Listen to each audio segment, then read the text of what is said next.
Ekim 1822'deyiz. Gregor MacGregor isimli bir adam, memleketi İskoçya'da oldukça çarpıcı bir duyuru yaptı. Honduras'taki Kara Nehir boyunda kurulduğu Poyais ülkesinin prensi olduğunu açıkladı. Üstelik Poyais'in nasıl bir ülke olduğunu anlatış şeklini inanın görmek isterdim. O dönemden kalan notlarda şunlar yazıyor. Galler'den daha büyük, dünyanın en verimli topraklarına sahip, yılda bir kez ekilen mısırın 3 kez ürün verdiği, suları tertemiz ve nehir yataklarında altın bulunan bir ülke.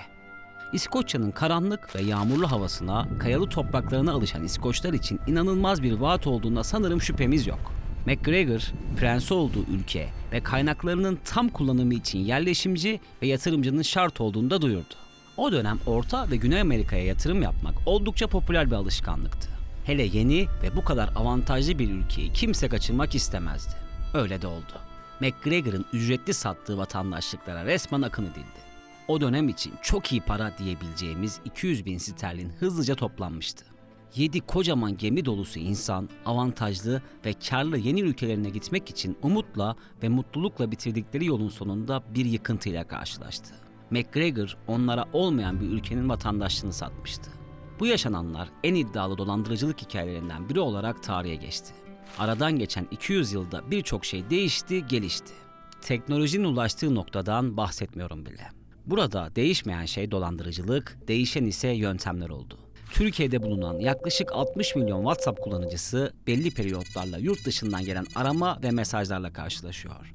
Eminim bu içeriğimizi izleyen takipçilerimiz de buna bir şekilde maruz kalmış yahut çevresinde şahit olmuştur. Bugün bu aramaları masaya yatırıyoruz. Hazırlık sürecinde tüm bu dolandırıcılık meselesi hakkında iki çok kıymetli isimden destek aldık.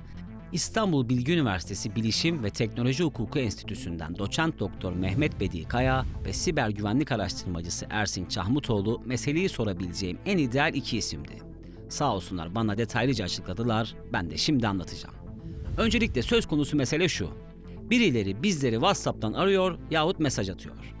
Numaralar Türkiye'ye ait değil ve muhtemelen arayan şahısların da Türkiye ile bağlantısı yok. Peki temel soruyu sorarak başlayalım. Bu yaşadığımız şey aslında ne? Aslında bu olay literatüre bir isimle birlikte geçmiş durumda. Bazen aramayla, bazense tek bir mesajla iş vaadi sunuyorlar. Dolandırıcılar insanları tuzağa düşürmek için her gün yeni bir yöntem buluyor. Oltalama. Bu yöntemde dolandırıcılar rastgele numaralara çeşitli aramalar yaparak onları kendi istedikleri noktaya çekmeye çalışıyorlar. Bu noktalar da tahmin ettiğiniz gibi oldukça sakıncalı. Herhangi bir uygulama kullanıcı adından internet bankacılığı şifresine, hesap numaralarından kredi kartı bilgilerine, özel fotoğraflardan kişisel notlara kadar birçok farklı veri hedefe alınmış oluyor. Neden arıyorlar? Bu aslında yaygın bir dolandırıcılık yöntemi olarak değerlendirilebilir. Hatta aşama aşama isimleri bile mevcut. Birilerine arama yahut mesaj ile ulaşıp onları istedikleri noktaya kanalize etmek için çalışan insanlar. Bizim son günlerde yaşadığımız vakalardaki farklılık ise meselenin klasik bir arama yahut SMS'ten WhatsApp'a taşınmış olması. Evet, son günlerde birçoğumuzun başına geldi diye düşünüyoruz. Yabancı numaralarla aranmak. Dolandırıcıların yeni yöntemi yabancı ülke alan kodları ile WhatsApp üzerinden arama yapmak veya mesaj atmak oldu. İş vaadi sunan bu çağrılara yanıt verildiğinde ise vatandaşları tuzağa düşürüyorlar. Süreçler WhatsApp'a taşındı çünkü arama yahut SMS yöntemiyle oltalama saldırılarında mesajın kaynak tespiti ve hatta aramaların önlenmesi çok daha kolay.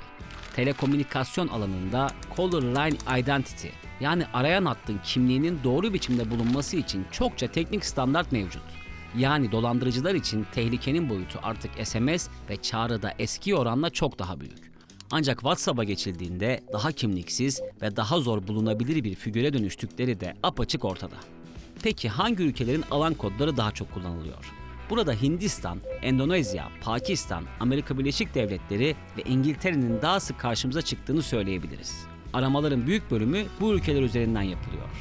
İngiltere ve Amerika Birleşik Devletleri'nde sahte alan kodu oluşturmak saydığım diğer ülkelere oranla çok daha zor olduğundan nadirlikleri de artıyor.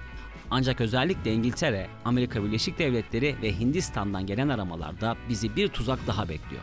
Tuzakta ne mi kullanıyorlar? Büyük şirketlerin isimlerini. YouTube, Google, Apple gibi dünyaca ünlü büyük teknoloji şirketlerinde çalıştığını yahut orayla iş yaptıklarını söyleyen dolandırıcıların en yaygın vaatlerinden biri buralarda çalışma ihtimali oluyor.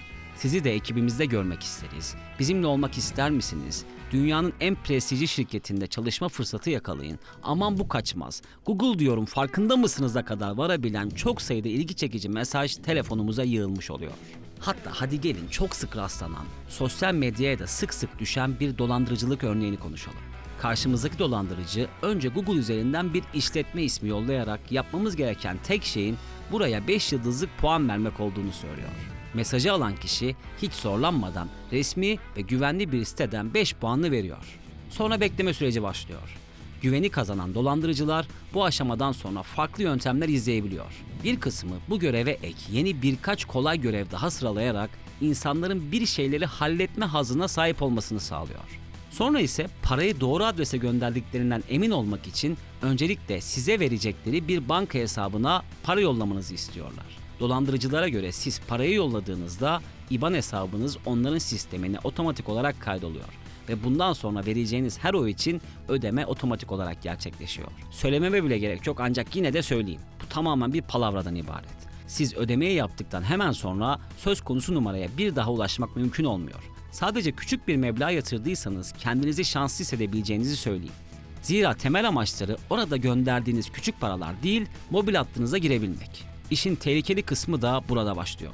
Bir dolandırıcı sizin mobil hattınızı ele geçirdiğinde mobil uygulamalar üzerinden cihazlarınızı kontrol edebilmeye başlıyorlar. Banka bilgilerinden özel fotoğraflara, mesaj ve arama kayıtlarından notlarınıza kadar her şeye kolaylıkla erişebiliyorlar.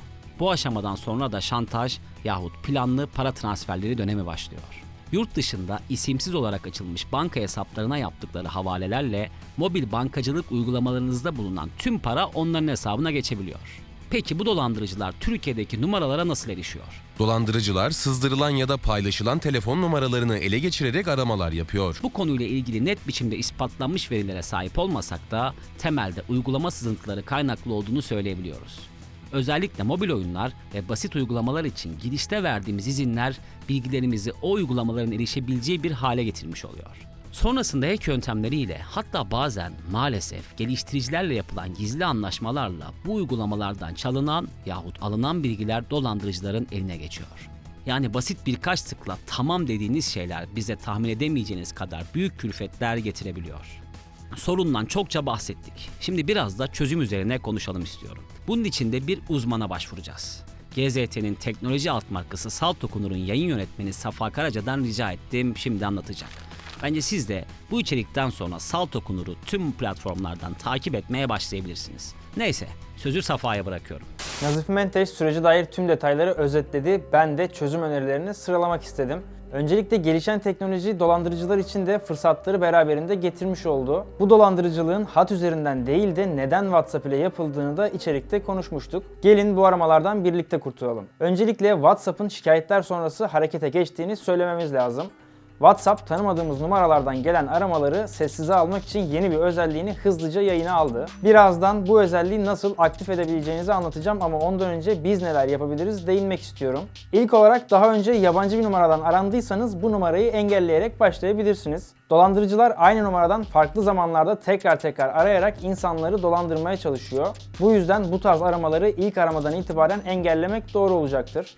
Bir başka yöntem ise WhatsApp gizlilik ayarlarını yönetmekten geçiyor. Gizlilik seçeneklerinde son görülme ve çevrim içi bilgisinin, profil fotoğrafının, hakkımda kısmının, durum güncellemelerinin ve WhatsApp gruplarına bizleri kimin dahil edip edemeyeceğinin kontrolünü sağlayabiliyoruz. Bu bilgileri herkesle, hiç kimseyle ya da sadece kişilerinizle paylaşabiliyorsunuz.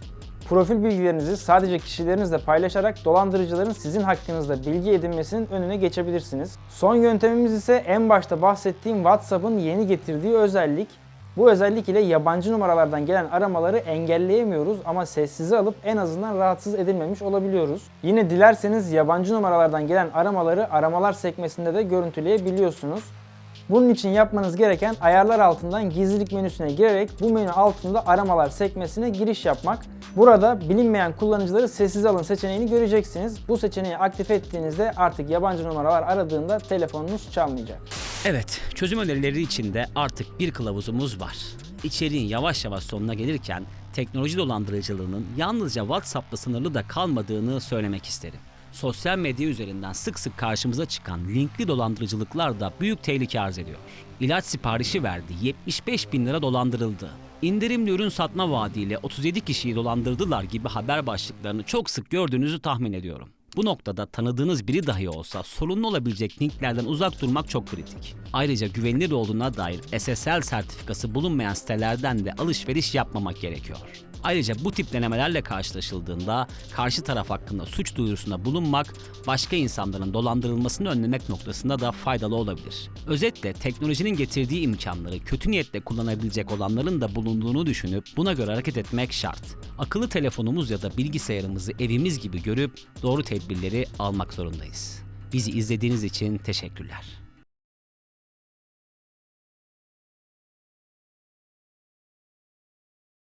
Değişmeyen şey dolandırıcılık, değişen ise yöntemler oldu. Türkiye'de bulunan yaklaşık 60 milyon WhatsApp kullanıcısı belli periyotlarla yurt dışından gelen arama ve mesajlarla karşılaşıyor.